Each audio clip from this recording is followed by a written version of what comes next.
السلام عليكم أصدقائي زملائي، مرحب فيكم من جديد بحلقة جديدة من المعرفة التمريضية. اليوم بدنا نحكي عن موضوع جديد هو ضغط الدم، اللي هي رابع العلامات الحيوية. بلشنا بالحكي عن الحرارة والنبض والتنفس. اليوم بدنا نبلش نحكي عن ضغط الدم أو البلاد بريشر.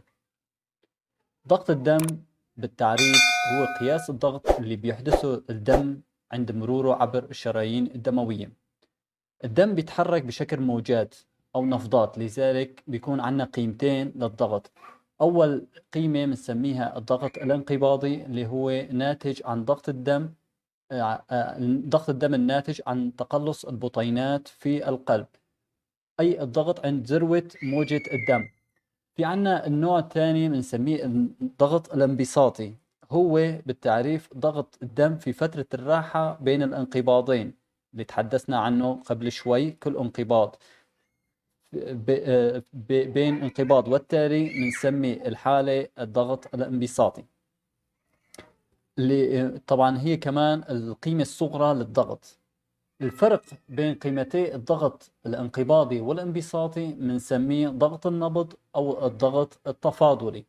طبعا له دور كبير في عملية اكتشاف الأمراض القلبية عند الكبار في السن خاصة. الرقم المثالي بالنسبة للضغط التفاضلي هو 40 ملم زئبقي، هو حاصل طرح الضغط الانبساطي، قيمة الضغط الانبساطي من الضغط الانقباضي. آه، وحدة قياس ضغط الدم اللي هي مليمتر الزئبقي. وسطي الضغط، قيمة الضغط عند الكهول الأصحاء هو 120 بالنسبة للضغط الانقباضي على الكسر 80. طبعا 80 يشير إلى الضغط الانبساطي مليمتر زئبقي كواحدة مثل ما تحدثنا عنها. طبعا هاي القيمة المثالية نحكي عنها، لكن كباقي العلامات الحيوية بنحكي انه ما في عنا رقم طبيعي هو بس فقط طبيعي. في عنا مجال طبيعي للضغط او التوتر الشرياني. في عنا الضغط الانقباضي بتتراوح القيمة الطبيعية بين 100 إلى 139 ملم زئبقي. بالنسبة للضغط الانبساطي بتتراوح القيمة الطبيعية بين 60 إلى 89 ملم زئبقي. إذا فكرة أخرى، هبوط التوتر الشرياني أو الضغط هو انخفاض ضغط الدم الانقباضي دون 100 ملم زئبقي، أي قيمة الضغط الانقباضي بتكون أقل من 100 ملم زئبقي. هاي الحالة بنسميها هبوط أو انخفاض الضغط. عندنا بعض الحالات اللي ممكن تأثر على التوتر الشرياني. أول حالة ممكن نحكي عنها الحمى أو ارتفاع الحرارة شديد. هاي الحالة بترفع لنا التوتر الشرياني أو الضغط. السبب هون ممكن يكون بسبب زيادة معدل الاستقلاب، وبالتالي بتؤدي لارتفاع التوتر الشرياني. الحالة الثانية اللي هي الشدة أو الستريس اللي بيصير عند الشخص، فهي الحالة بترفع أيضا التوتر الشرياني نتيجة زيادة الكاردياك أوتبوت أو النتاج القلبي. عندنا ثالث حالة التصلب الشرياني أو الارتريو سكليروسيس. بهي الحالة كمان بيصير عندنا ارتفاع في التوتر الشرياني بسبب نقص على مستوى مطاوعة الشرايين. فعندنا مشكلة في عملية تمدد وتقلص الشرايين. فبهي الحالة بصير في عندنا ارتفاع في التوتر الشرياني. البدانة ترفع أيضا التوتر الشرياني بسبب زيادة المقاومة الوعائية المحيطية، في هي الحالة اللي بدنا نحكي عنها بعد شوي. النزف أيضا حالة بتؤثر على الضغط الشرياني، وبالتالي في هذه الحالة بصير في عندنا نقص في التوتر الشرياني نتيجة فقدان حجم من الدم، وبالتالي هذا الشيء بده يؤثر على الضغط الشرياني بالانخفاض. عندنا الحالة السادسة اللي هي انخفاض الهيماتوكريت. انخفاض الهيماتوكريت بينقص أيضا التوتر الشرياني. هذا الشيء بيعزى إلى نقص في لزوجة الدم. عندنا أيضا الحرارة الخارجية. تنقص الحرارة الخارجية طبعا التوتر الشرياني. هذا الشيء بيعود إلى زيادة في توسع الأوعية الدموية، وأيضا نقص في المقاومة الوعائية المحيطية. فهذا الشيء بيؤدي إلى نقص في التوتر الشرياني. التعرض للبرد، هون في هاي الحالة بصير في عنا ارتفاع في التوتر الشرياني. هذا الشيء ممكن يعود إلى تقبض الأوعية الدموية وزيادة المقاومة الوعائية فيها. ننتقل لموضوع آخر هام جدا اللي هو فيزيولوجيا الضغط أو التوتر الشرياني. الضغط الشرياني هو حصيلة عدة عوامل في الجسم. أولا عمل مضخة القلب، المقاومة الوعائية المحيطية، أي مقاومة الأوعية الدموية المحيطية لمرور الدم عبره. أيضا في عنا حجم الدم ولزوجة الدم. أولا عمل مضخة القلب. عمل مضخة القلب نتاج القلب هو حجم الدم اللي بيضخه القلب إلى الشرايين. لما بتكون عندنا مضخة القلب ضعيفة فهذا الشيء بده يؤدي إلى ضخ حجم أقل من الدم. بهي الحالة بده يصير في عنا هبوط في ضغط الدم. ولما بتكون عنا المضخة قوية فبهي الحالة بده يزداد حجم الدم اللي بيضخ إلى الشرايين. في هاي الحالة بده يصير في عنا ارتفاع في ضغط الدم. طبعا بيزداد نتاج القلب في حالات الحمى، وقد يزداد الضغط الشرياني الانقباضي نتيجة هذا الشيء. في عنا أيضا المقاومة الوعائية المحيطية. المقاومة الوعائية المحيطية ممكن ترفع ضغط الدم. في هذه الحالة ممكن تأثر الضغط الانبساطي بشكل رئيسي. طبعا العوامل اللي بتساوي عنا المقاومة في الجهاز الشرياني بتكون بالعادة هي سعة الشعريات الدموية والشريانات، بالإضافة إلى مطاوعة الشرايين ولزوجة الدم. طبعا سعة سعة الشريانات أو الشعريات مسؤولة بشكل رئيسي طبعا عن المقاومة الوعائية المحيطية للدم. في اللمعة طبعا هي بالتعريف القناة الموجودة في أنبوب. كلما كانت عندنا اللمعة أصغر فكانت مقاومة المرور في هاي اللمعة بتكون أكبر. في حالات الطبيعية عندنا الشريانات بتكون في حالة تقبض جزئي، تؤدي زيادة التقبض الوعائي إلى زيادة التقبض مثل ما حكينا قبل شوي بده يؤدي لرفع في رفع ضغط الدم. بينما العكس نقص التقبض الوعائي بده يساوي عنا عملية عكسية ويؤدي إلى خفض ضغط الدم.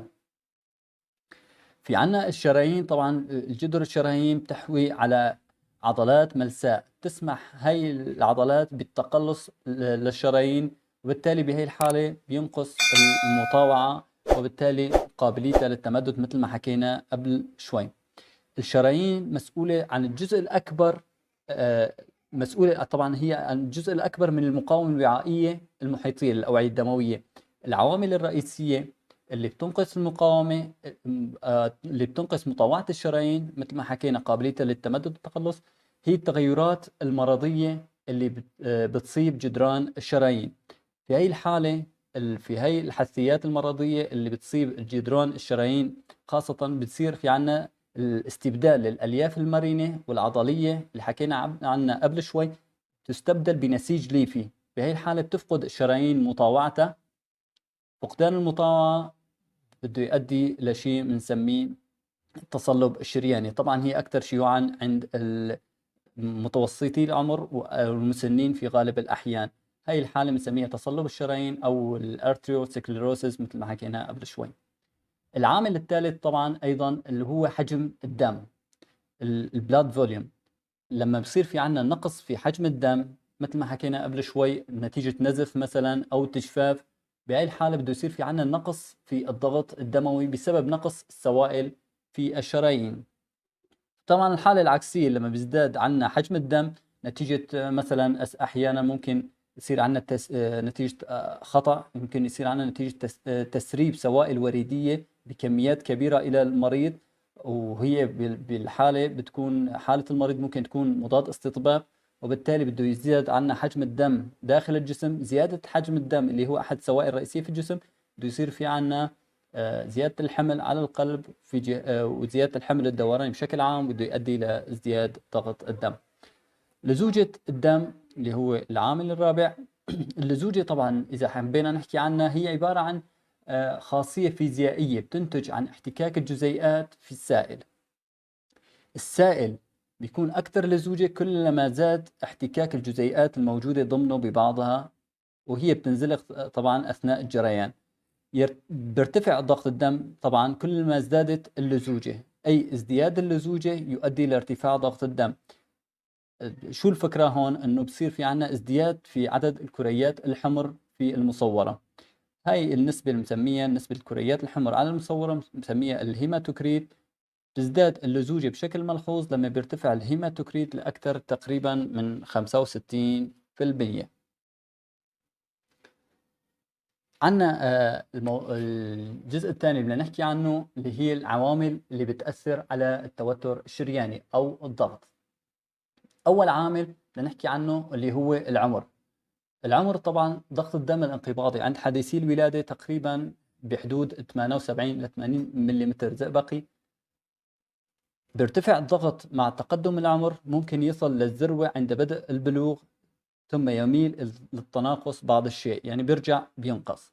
من الطرق السريعة عنا لتحديد الضغط الدم الانقباضي عند الأطفال وفق المعادلة التالية: الضغط الانقباضي الطبيعي للطفل يساوي 80 زائد 2 ضرب عمر الطفل بالسنوات، فبيطلع عنا المجال الطبيعي للطفل.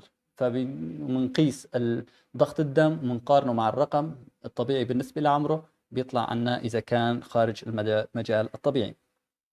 طبعا بتنقص مرونة الشرايين عند المسنين، حكينا عنها قبل شوي، تصبح أكثر قساوة لعملية المطاوعة. هذا الشيء ممكن يؤدي لارتفاع الضغط الانقباضي.